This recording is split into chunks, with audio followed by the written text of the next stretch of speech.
Et nous passons à présent à notre programme spécial concernant les derniers événements tragiques en France. Et pour ce faire, je reçois aujourd'hui Monsieur Jean Joline, journaliste et chroniqueur, grand observateur et connaisseur de la France, ayant vécu de nombreuses années en France. Bonjour Monsieur Jean Joline. Bonjour. Alors, une vingtaine de morts, un attentat sans précédent depuis la guerre d'Algérie. Quelles sont vos premières impressions sur cet attentat? 12 morts, je crois, hein. Oui. Bon, c'est le plus grave, je crois, attentat depuis, comme vous l'avez dit, la guerre de l'Algérie. Oui. Il y a beaucoup de raisons. C'est la raison la plus directe, c'est bien sûr, c'est les publications des caricatures par le Charlie Hebdo. C'est dès je crois, 2006, ça a choqué une partie de l'opinion publique des musulmans, Tout à fait. internationale aussi, non seulement des musulmans français, mais aussi internationales. Et bien sûr, on a les musulmans, de ce point de vue, ils ont essayé d'abord porter plainte. Et je crois que la mosquée de Paris, le Conseil de musulmans de France ont tous porté plainte contre Charlie Hebdo. Mais ils ont perdu le procès parce que la liberté d'expression n'est pas négociable. Alors, ça commence à une sorte de radicalisation. Vous voyez, 2011, des criminels ont incendié le siège de Charlie Hebdo. Et aujourd'hui, je crois, c'est leur mot final, c'est-à-dire avec des armes, enlever la vie des dessinateurs et des présentateurs de Charlie Hebdo. Je crois que cette radicalisation est très, comment dirais-je, logique pour ces terroristes parce que eux, leur but, c'est clair, c'est faire taire les autres avec des armes. Je crois tout acte, toute violence contre les civils doit être condamné. Mais ceci dit, on peut toujours discuter après pourquoi la revue a publié ces caricatures. Est-ce qu'il y a une limite pour la liberté d'expression aussi, etc. Mais aussi, il y a d'autres raisons plus stratégiques, plus à long terme. Mhm.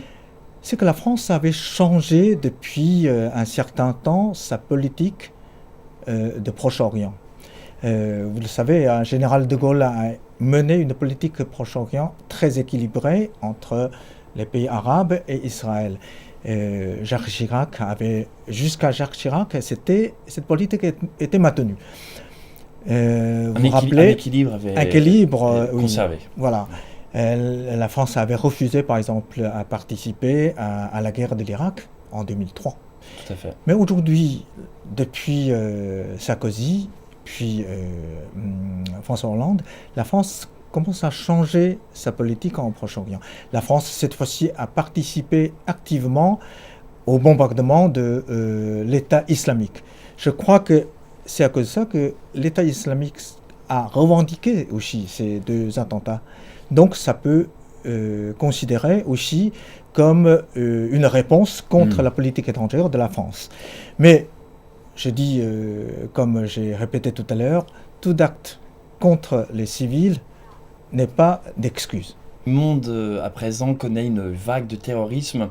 Qu'est-ce que ce monde-là, la communauté internationale pourrait-elle apporter une réponse appropriée en termes de collaboration à ce genre de menaces terroristes?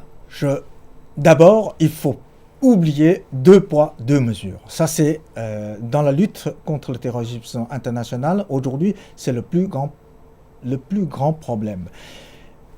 Vous savez, la Chine était souvent victime des actes terroristes islamistes et extrémistes ouïghours. Et ces Ouïghours, par très souvent, font des djihadistes comme ces deux tueurs en Proche-Orient. Ils sont allés en Syrie, ils sont allés en Libye, ils étaient même arrêtés par l'armée américaine en Afghanistan. Ils étaient fermés dans les prisons de Guantanamo. Mais Qu'est-ce qui s'est passé après? Les États-Unis, ils ont emprisonné presque tous les terroristes musulmans arabes, Oui. mais ils ont relâché les Ouïghours en disant que ce sont des combattants de liberté parce qu'ils font des terrorismes contre la Chine. Ça, c'est inacceptable. Parce que si vous considérez des terroristes, lorsqu'ils attaquent contre certains pays, ils sont des terroristes, et contre d'autres, ils sont devenus militants de liberté, ça, non seulement inacceptable, ça comment dirais-je, ça détruit le fond contre le terrorisme.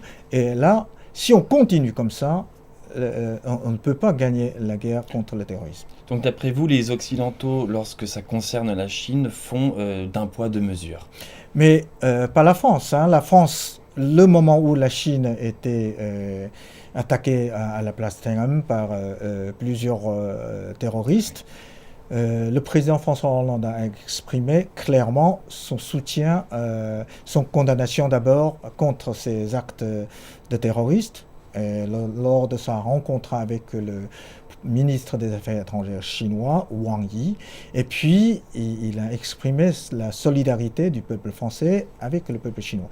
Ça, c'est clair. Mais sur cet attentat de place Tiananmen, l'attitude du Conseil d'État américain n'est pas très claire. Et certains médias américains n'utilisent même pas le mot terrorisme.